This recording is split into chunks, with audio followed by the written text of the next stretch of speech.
testigong si Matibag, walang kredibilidad. Bakit kanyo? Bias. Galit ito kay Inday Sara. At yan ay napatunayan kahapon nung inilabas ang 3 column niya sa Daily Tribune. Yes, Attorney. Kung saan binira niya ng binira si Inday Sara, siniraan niya ng siniraan, pinintasan niya ng pinintasan. Madalit sabi, galit siya kay Inday Sara. Dahil posibleng hindi lamang iisang tao ang sangkot sa umano'y planong pagpapatay kay Pangulong Bongbong Marcos Jr. Ito ang ibinunyag ng NBI o National Bureau of Investigation sa pagpapatuloy na impeachment trial laban kay Vice President Sara Duterte. Alamin natin sa ulat ni Sheena Torno. Ilang punto ang tinalakay sa direct examination ng prosekusyon sa kanilang huling testigo na si NBI Director Melvin Matibag. Humarap na si 8 araw na impeachment trial si NBI Director Melvin Matibag. Si Matibag ang huling testigo at alas umano ng prosekusyon sa Article 4 ng impeachment complaint laban kay VP Sara Duterte. Pero bago pa man magsimula ang direct examination ng prosekusyon, ay binalaan na ni Presiding Officer Setter Cheese Escudero si Matibag. Without prejudice to any investigation you're undertaking, you may do so, but without need of issuing statements that may impinge upon the independence and or integrity of the court or the individual senator judges. Inidetalya ni Matibag na bumuo sila ng Special Task Force para imbestigahan ang banta ng bise. Inilarawan niya ito na hindi isang banta kundi isang plano. Ang ginawa pong banta ng Vice Presidente ay tinatrato na namin hindi banta kundi isang plano para po sa pagpatay sa ating Pangulo. And that is a threat to the President which we consider also na threat po sa ating national security. 5 umano ang ginamit nilang batayan sa investigasyon. Kabilang dito ang pagsusuri sa pattern of violence, gravity o seryosong anggulo ng insidente, identity ng mga sangkot, kapasidad ng subject, at ang motibo o intensyon nito. Inalimbawa rin sa pattern of violence ni Matibag ang pananapak noon ng Vice Presidente noong 2011 sa isang court sheriff sa Davao City. Sa investigasyon ng Special Task Force, seryoso umano ang banta sa Pangulo. Ito'y matapos ipinilabas ang video sa online press conference ni VP Sara noong October 18, 2024. Gayon din ang video ng umano'y pagbabanta ni Davao City Mayor Baste Duterte sa Rage Coalition event noong April ngayong taon. Tama na yan. That's okay. Isang ulo lang naman ang kailangan namin. Ang ulo ni Bongbong Marcos! Gusto ko, ang galing yung ulo niya ba? Napansin din umano ni Matibag na nanggaling lang sa isang pamilya ang planong pagpatay kay PBBM. Anong koneksyon, kung mayroon man, ang video ni Mayor Sebastian Duterte at ang video ni Vice President Sara Duterte sa kasalukuyang investigasyon ng Special Task Force? Kapansin-pansin po na makikita natin na nanggagaling sa isang pamilya ang pagbabanta sa ating Pangulo at parehas na nag-refer sa ulo ng Pangulo. Kung kaya naman, iniisip po ba namin kung meron bang kasabwat o may sabwatan sa pangyayaring ito? Samantala, ibinahagi pa ni Matibag na may natukoy na mga persons of interest na posibleng makatulong sa pagtukoy sa umano'y assassin o hitman na sinasabing kinontrata ni VP Sara. Pero tumanggi si Matibag na pangalanan ang mga ito. This is a continuing and an open investigation po sa nangyari po na pagkontrata sa pagpatay sa ating Pangulo. May lalagay po sa alanganin yung pong ating mga tinatawag na informants o assets na nasa ground na nagbibigay po sa atin ng human intel na tinatawag. Sa interjection naman ng ilang senator judges kay NBI Director Melvin Matibag ay tinanong ni Senate President Win Gatchalian si Matibag kung ano ba talaga yung timeline doon sa paglalabas ng resulta sa ginawang investigasyon ng Special Task Force. Ayon kay Matibag ay 3 to 6 months ay magkakaroon na raw ng resulta doon sa investigasyon para matukoy talaga kung sino yung hitman o assassin doon sa planong pagpatay kay PBBM, gayon din kay First Lady Liza Araneta Marcos at dating House Speaker Martin Romualdez. Bago nga mag-adjourn yung ikawalong araw ng impeachment trial, ay binawi ni Presiding Officer Senator Cheese Escudero yung paglalabas ng subpoena para sa ilang mga testigo ng prosekusyon patungkol pa rin dito sa Article 4 na dapat humarap sila sa Miyerkules. Paliwanag ni Presiding Officer Senator Cheese Escudero, babalik pa kasi sa Miyerkules bilang testigo itong si Director Melvin Matibag para naman sa cross-examination ng depensa.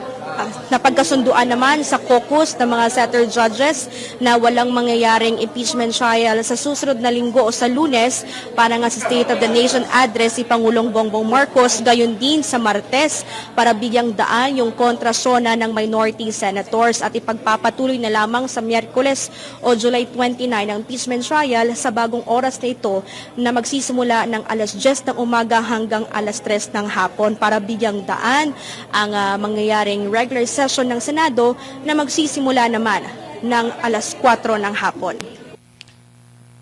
Yan po ang balita mula kay Senator Atty. Sal. Nalaman po natin doon sa mga previous na impeachment trial, Atty. Sal, na tila binabanggit nila na meron umanong parang kinuntratang assassin. Pero ngayon po ay parang nagiging sinabi po ni NBI Director Matibag na tila planado at saka nanggagaling umano mismo sa magkapatid na Mayor Baste at VP Sara yung intent talaga na pagpatay umano kay Pangulong Bongbong Marcos Jr. Ano pong masasabi ninyo dito, Attorney? Pag-usapan natin itong testigong ito. Unang-una, yan testigong yan ay walang kredibilidad at walang personal na kaalaman sa mga nangyayari doon sa pahayag ng Inday Sal ng November 23, 2024. Isa-isay natin. Yes po. Inamin niya na talaga siyang walang kinalaman. Kapagkat tinanong siya isa-isa siyang tinanong. Wala siyang kamalay-malay. Tinatrap na siya ng abogado ng defense. Sagot siya na sagot na talagang wala siyang personal na kaalaman.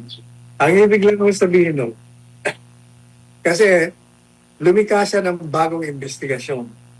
Sa lahat naman ng yung NBI director, gagawa ka ng panibagong investigasyon, hindi mo alam yung background ng nauna, hindi mo man lang pinag-aralang mabuti ang konteksto, ang mga kalakaran na nakabalot doon sa insidente ng November 23, 2022. Yun kitang-kita mo. Pangalawa, itong testigong si Matibag, walang kredibilidad. Bakit kanyo? Bias. Galit ito kay Inday Sara. At yan ay napatunayan kahapon nung inilabas ang 3 column niya sa Daily Tribune. Yes, Attorney. Kung saan binira niya ng binira si Inday Sara, siniraan niya ng siniraan, pinintasan niya ng pinintasan. Madalit sabi, galit siya kay Inday Sara. Maliban pa sa galit na siya, bias na siya, itong asawa niya, bumoto sa impeachment laban kay Inday Sara. So, ganun kalakaran, wala kang karapatan na magtistigo doon laban kay Inday Sara sapagkat bias ka na, pati na yung asawa mo. So, paano ka mapapaniwala? Pangatlo, ang mga sinasabi niya, sabi niya, kaya daw siya nag-imbestiga. Nakita niya raw kasi yung pattern of violence, yung pagbabanta, ay hindi na raw just banta, plano na. At nakita raw niya ito sa pamamagitan ng ipinakita niya unang-una, yung panununtok ni Inday Sara kay Sheriff. Ayun na ipaliwanag na natin at walang kasalanan doon si Inday Sara. Kaya niya ginawa yon para matigil ang karakasan. Dahil kung hindi niya ginawa yon, talagang dire-diretso na yon. Ngayon, ang prueba niya, pattern na, pag sinabi mong pattern, sunod-sunod na mga galaw, aktong karakasan. Paano niya pinakita? Yun lang ang pinakita niya kay Inday Sarang panununtok. O nasaan yung pattern of violence? Isa lamang yun. Pag sinabi mong pattern, 3, 4, 5, 6, sunod-sunod yan, makikita mo yung pattern. So walang pattern. In his desperation to prove pattern, pati yung kibaste, inilabas niya kesyo ang plano raw ng pagpatay na lumalabas sa pamilya. May pattern at ang pangalawang karahasan. Karahasan, ha? Violence ito, ha? Hindi intimidation o kung ano pa man. Pattern of violence, eh. Ano sabi ni Baste? Isa lang ang kailangan namin ng ulo. Aba, yung sinabi niya yon, ang tingin niya parang papatayin. Pupugutan namin ng ulo ito kasi yun ikinonect niya pa doon sa isang pahayag ni Inday Sara. Kung hindi ka ba namang hindi ko malaman paano ka naging dekano College of Law. Hindi ko malaman kung paano ka naging NBI director. Hindi ko malaman din kung paano ka naging abogado. Sapagkat yung mga pahayag ni Baste, pag iimbestigahan mo, titingnan mo yung konteksto. Bakit niya nasabi yun? So tingnan mo yung mga dating speeches niya, dating mga pahayag niya. Kung titingnan niyo po, kayo ang saksi na, kasi naririnig naman ng bayan yun. Hindi ba palagi niya sinasabi, mag-resign ka na. Resignation ang ang hinihingi niya, resignation, step down. Yun ang ibig sabihin na ang ulo ang kailangan namin yung resignation mo. Yun lang ang kailangan namin para matahimik ang bayan. Yun ang ibig sabihin doon. Hindi yung pangplanong pagpatay. Lumilikha kayo ng istorya. Kagaya no. Iliwan sabi ko sa inyo, kaya sinabi ni Inday Sara yun, hindi para siya magbanta. Kung hindi para magsumbong sa bayan na meron po siyang panganib sa buhay niya. At ang pinaghihinalaan na yung 3 taong binanggit niya, na kung maaari bayan, pag ako po'y pinatay, o yun nakikita mo ha, hypothetical pa nga, at conditional, pag ako po'y pinatay, abay, gawan nyo ng katarungan ng pagkapaslang ko. Ito po, 3 ito. Ito ang aking pinaghihilang. Gantihan nyo ko. Ganun lang ko kasimple ang dapat basa doon. Another thing. Para to justify, to explain the statements made, the remarks which have become controversial. Hindi mo tayong lahat ay may tinatawag na oras ng hindi na tayo makapagtimpi at nilalabas natin. Kumbaga, outburst ang tawag doon. Naging emotional ka na. Yung testigo, pinakita ng defense na ikaw mismo nagkaroon ka ng outburst at inamin niya. Humingi pa nga daw siya ng pasensya. At tinatanong siya, ano kung sinabi mo doon sa isang kaaway mo? Grabe, madalas sabi, nagmumura din siya. At kung ano-ano pang sinabi niya. Ako na rin sabi, kailangan since ikaw mismo nakaranas noon, dapat tiningnan mo ang dahilan kung bakit nagkaroon ng ganong mga payag. Ang dahilan nga ipinakita ni Inday Sara. At kahit kung tayong nanonood, alam natin ang nangyari sa kanya. Mula nung nasira yung unity, sinimula nang sirain ang pamilyang Duterte. Inumpisahan kay Presidente Duterte, pinakulong, inaresto, pinatakon, ngayon nakabilang. Pagkatapos yung mga kalyado, isa-isang tinugis, dinimanda, nakakulong si Pastor Tibunoy.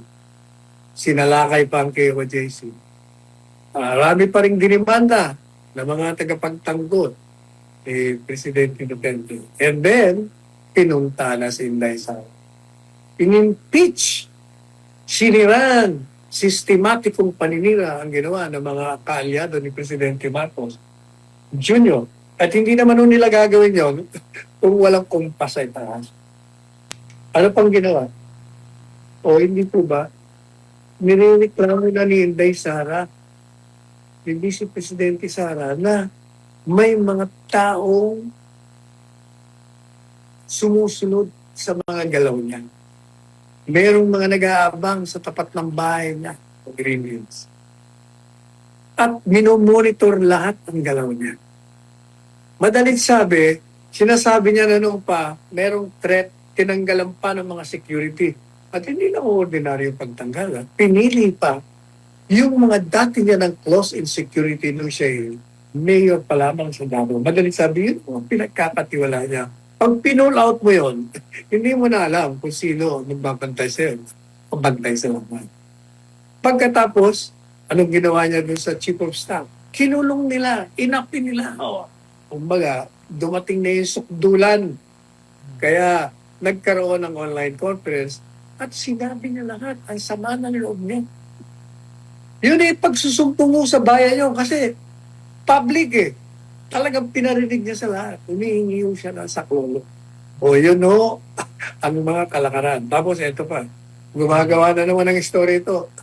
Kasi daw merong persons of interest.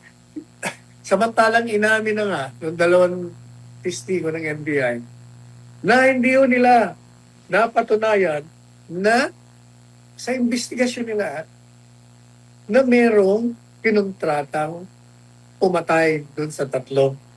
Ang sabi nila, kaya raw sila naniniwala na may kinontrata. Kasi sinabi ni Inday Sara, Sus Mariosep.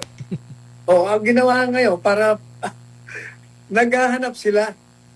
Kunyari, kasi alam naman nilang hindi totoo yun Kaya lang, para sila, naghahanap ngayon. Kaya sinasabi nila, open ang, can you imagine open daw investigation? Wala nang katapusan. Kaya ito si Senate President Gajan, teka muna, ano ba timetable mo dyan?